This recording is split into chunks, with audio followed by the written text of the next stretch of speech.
if you want to support the show, any of the shows, either this or whichever show, I'm not on right now because this is just a blanket ad for all of them, and the website, you can go to bewareofspoilers.com. In the description for any of the episodes of Beware of Spoilers, there is the option to donate. If you don't want to donate that way, you can donate directly through the website. We do have that, mwpnews.com. And if you don't want to support that way, then going to mwpnews.com will help out because we have ads there. We don't want to keep it, where there's a lot of ads. There's a few ads. But the point is we want to make it so that way, we can sustain this for the long term.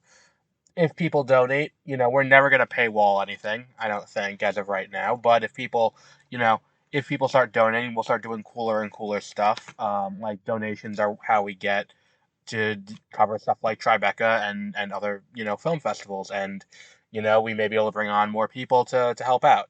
So if you want to help out the show and you want more content from us, by all means, even just going and giving us a 5-star rating on Spotify helps out a lot. But that's it. That's the only ad we'll have on the podcast ever. But here's whatever podcast you're going to be listening to.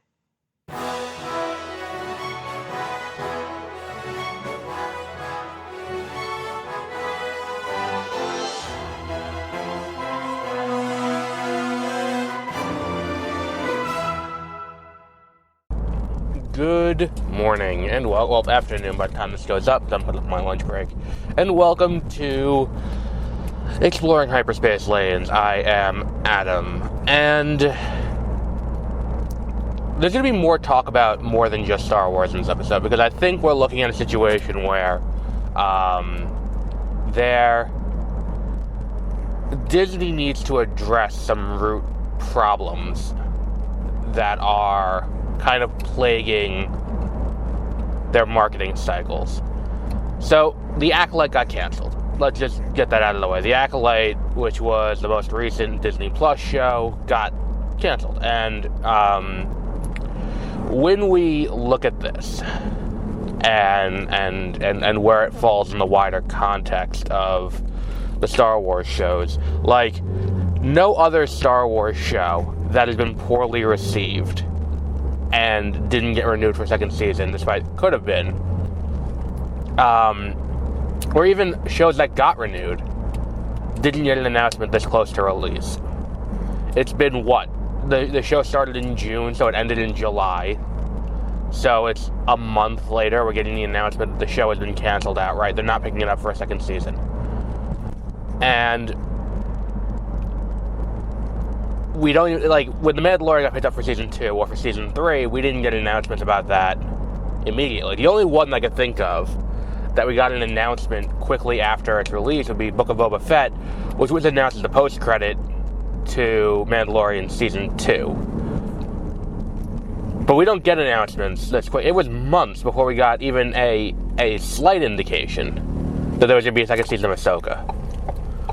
They didn't confirm Skeleton Crew was a thing for a while. Like, it's weird that we're getting this outright, no, this is canceled. And look, I'm not saying it's undeserved based on the viewership. The data I could find, and here's the thing. The graph I saw was very heavily skewed. And it's one of those things where it's like, you have to like look at the graph and look at the methodology behind the graph and be like, this is not how you do statistical representation, because it's like it represented like all of the shows that had come out, how well their ratings were, and then it was like The Acolyte, which was at the end, and it was like down at the bottom. The problem was all the other shows had 12 weeks. It was like I think it was the full run plus however many weeks to get it to 12, so like it was, oh no, maybe it was that plus full 12 weeks, because Andor was 12 episodes. Or maybe they used Andor as the standard. I don't remember, but I looked at this graph, and it's like The Acolyte's down. It's got like half the viewers, and I'm like, of the lowest, and I'm like, oh, that's fucked up. Like, that's a problem. Like, and then you look at it, and it's like, statistics based on 5.5 weeks. And I'm like, oh, so you did this graph before the show ended. And before people who were going to wait to binge watched it all.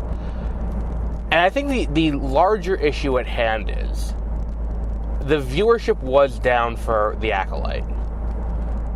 But the issue comes in that there was a narrative around, and it's the same thing that happened to the Marvels. This is now twice in a year this has happened to a Disney-owned entity, where a show that has a cast that's not white men comes out, and in the lead up to it, there's a negative narrative around it for months. Troubled production, which was never the case with either of these. That was an outright lie. Was one of the big things that you heard about both. You heard, oh, you need to watch all this other stuff to understand what's happening in the Marvels. Like, you need to have watched a full season of WandaVision and a full season of what was it, of the other show, of Miss Marvel. You need to watch both of those in full to understand what's going on here. And it's like, that wasn't true. And also, theoretically, if that's the case, you needed to watch 2 full seasons of Loki to understand what's going on in Deadpool and Wolverine. That narrative didn't exist to the point where Deadpool and Wolverine has grossed over $1 billion already. It's just kind of one of those things where it's like, they need to figure out a way to get out in front of some of these narratives. Because the narrative around this was, this show does not care about canon, this show does not care about the existing things, this is going to change everything, and then the things it does introduce do fundamentally change things and ruin Star Wars. Which, if you've watched the show, or you've listened to me talk about it, it's not the case. And no, it's not me coping, it's not me being like, well, here's how you can fit it in with the existing canon. It is, no, it's pretty clear, based on what the thematics of the prequels are, that this show is just the beginning of that. This show, The Acolyte, is meant to be the bridge between the Twilight of the Republic, which is the era of the prequels, and the High Republic. Or vice versa, the High Republic into the Twilight of the Republic. And what that means is, this is the transition of the Jedi being who they are during the High Republic era into the Jedi that we see at the, in the prequels. The ones who are so self-absorbed that they allow the Confederacy to fester, they allow everything to kind of happen the way it does, and then you end up with the rise of the Empire out of their complacency and their unwillingness to do what must be done to handle for the good of the galaxy, because their grip on power is more important. And that's what the show is about, fundamentally, and how they're willing, like, the thing people pointed to was this thing where it's like, oh, look, and here's a Sith, and it's like, I remember when that trailer came out, people were like, oh, but what about what Ki-Adi Mundi said? And my first thought was, it's like, yes, famously the Jedi in the prequel are 100% on top of things and do everything correct, which is why everything works out for them and nothing bad happens in the prequels. Like, it's a... I'm not saying that every person who watched this and said that is intentionally trying to push a narrative. And that's the thing, too, we have to address. This idea of, oh, they're pushing a narrative. Oh, they're pushing a narrative. Here's the thing. With this now working twice, we know there is now a framework around which there is a sizable amount of people on the internet where they can basically, using YouTube or podcasts or any number of other things, tank a movie or a show before a frame of it is seen by the audience.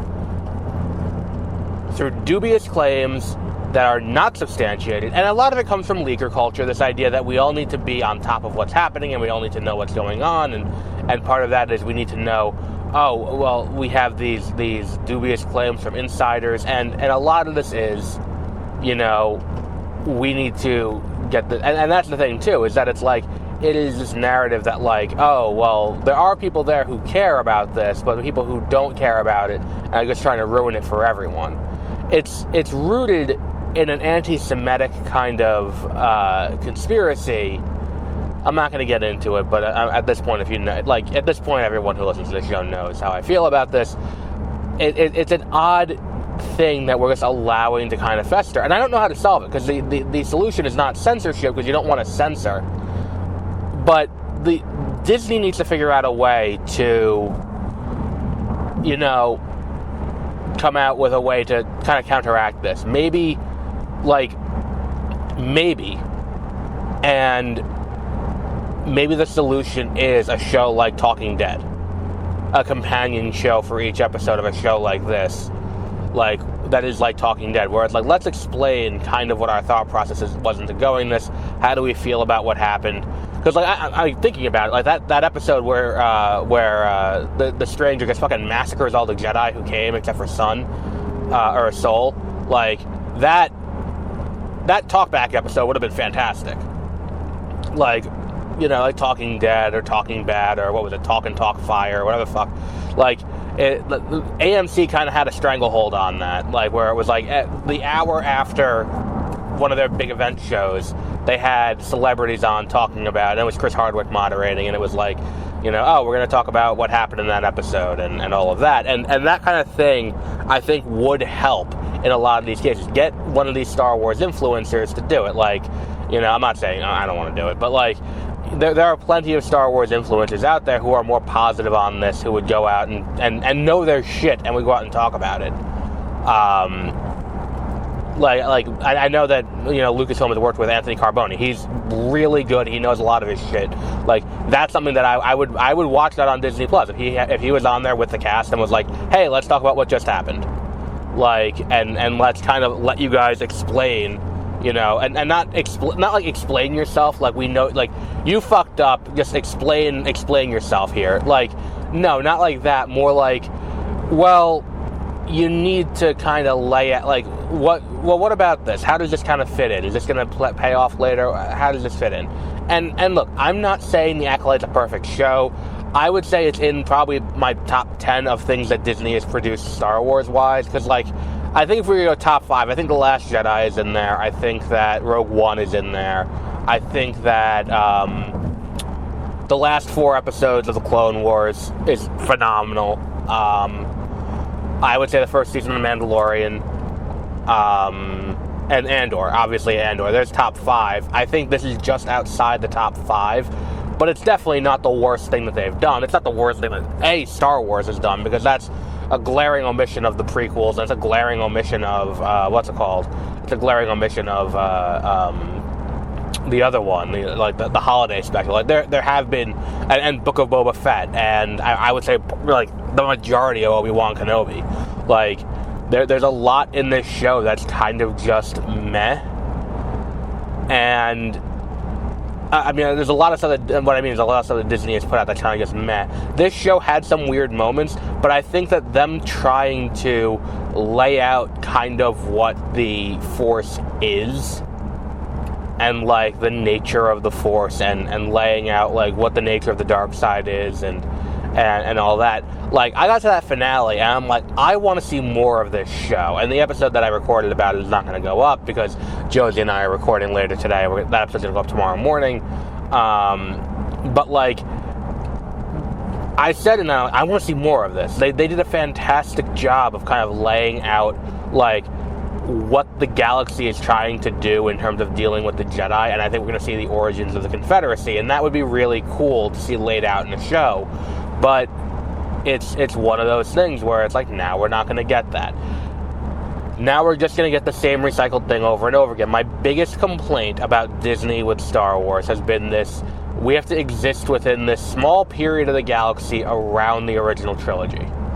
Either immediately leading up to it, between the prequels and that, or before the sequels take place. And it's like, it's a thousands and thousands and thousands year old galaxy. We can go other places, talk about other things, and all of that. But no, we have to sit here, and it's like all in these weird adjacent areas. Especially considering that, like, look, are we just going to have, you know, Mark Hamill and Harrison Ford for the rest of eternity, just kind of be CGI de-aged to play these characters forever? Like, come on. Like, at a certain point, we have to look at this and be like, well, why are we doing this? Like, there's so much more to explore in this universe. Why are we stuck doing the same thing? And maybe this show would have caught on a little bit more. Like, I think that the thing that kind of rubbed a lot of people the wrong way, even though they didn't quite understand it, is the Force Immaculate Conception that gave birth to Osha and May. Like, that's the thing that I think kind of rubbed a lot of people the wrong way, because it's like, oh, well, Anakin's not special anymore. Like, no, Anakin is still special because Anakin worked, and it worked properly with Anakin, and it's one of those things where it's like, why? Like, I don't understand what the confusion here is. Like, just because someone did it first, at no point in the original trilogy, in the prequels, do they say that Anakin is the only person to be born of the Force. Like, at no point is that ever posited as oh, well, that's why this happened. Like, no one else has ever had this happen. Like, no, it's like, and they give an explanation for it. It's like, look, there's virgins here, and there's a whole bunch of weird shit, and they're Night Sisters, and they can use magic, and it's unnatural and unholy, and we have to figure out a way to deal with this, and, you know, if they're doing this, we really need to figure out what's going on. And that's the whole point of the show. The whole point of the show is that they find out a bunch of shit that's incredibly important, and rather than, you know, tell people about it and be like, oh, by the way, we have a serious issue here where the Sith are starting to rise again, and that's a serious problem that we need to deal with. Like, it's one of those things where it's like, oh, we're just going to sit here and we're going to sit on our hands about this because our power is more important than the power of the galaxy. Like, that's, like, the first episode, Vernestra Rowe says, the Senate is already getting into us, the Senate is looking into our authority, they're not thrilled about what's going on here, we need to keep this under wraps. Or maybe it was the third episode. Was that the episode where we have Kai ID Mundi there?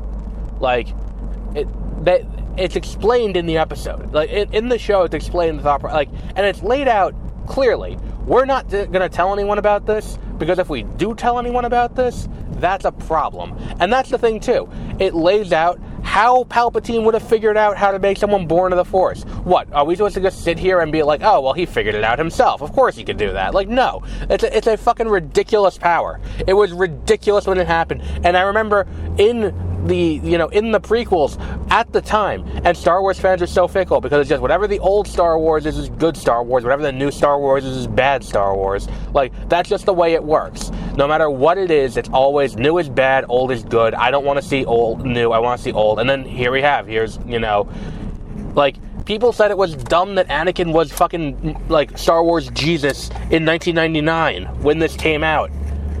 And all through that. And then it wasn't until this day, like, what, Anakin's not the only one who was born? Like, no. What the fuck? Like, this is just laying out how this happened. And not in the, not in the dumb, like, Solo way where every single thing needs an origin story. But this is something where it's like, how did Palpatine figure out to use this arcane piece of dark magic and Force manipulation to make someone born of the Force? That's a big deal. Like, where did this come from? And that's what this is. Like, and people got so fucking bent out of shape about it, and it's like, what the fuck are you talking about? And that's the issue with where we are. The narrative was formed by people online, not people who watched the show, which dissuaded others from watching the show. So Disney's got to figure out a way to counteract that. Like I said, maybe a talking show where they sit down with the cast. That might solve the problem, but even then, not really. And I think the thing is, too, that's better than a press tour, because I think the press tour, the issue, like, I saw a video and it ended up me blocking the channel because it popped up on my YouTube feed. It was like 0 IQ versus 100 IQ interview, or a million IQ interviews, answers, and it's like, they're not just volunteering this shit, they're being asked it by the press corps who's showing up to do these press junkets. Like, it's not, like, that's the thing, is that you have influencers as press, and that's a problem too, and there's a lot to go into with this. But look, we'll wrap up there for today. Tomorrow we'll be back with Josie, and she'll be on to talk about,